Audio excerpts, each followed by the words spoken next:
Well, this majestic building, the Legislative Assembly of Ontario, has been the key focal point for the various activities around the Nanjing Massacre Commemorative Day. A little earlier, there was a moment of silence for the politicians inside the Assembly.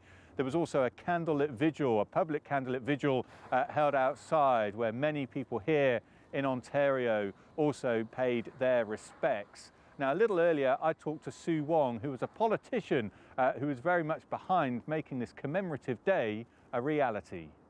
We want to make sure that part of the history not be forgotten. We need to make sure the faces, the voices of these victims, the survivors' families will never be forgotten. As I always publicly said, lest we forget.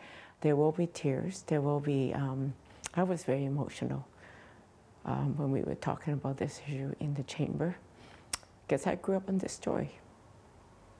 I grew up in this story as a little girl in Hong Kong.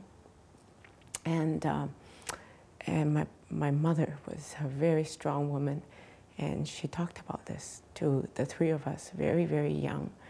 And it was hard because I grew up in Canada as well, and it was never taught. Well, the events will go late into the evening with a special commemorative concert, another chance for the locals here, which includes a large Asian population, to pay their respects following the events of 80 years ago. Dan Williams, CGTN, Toronto.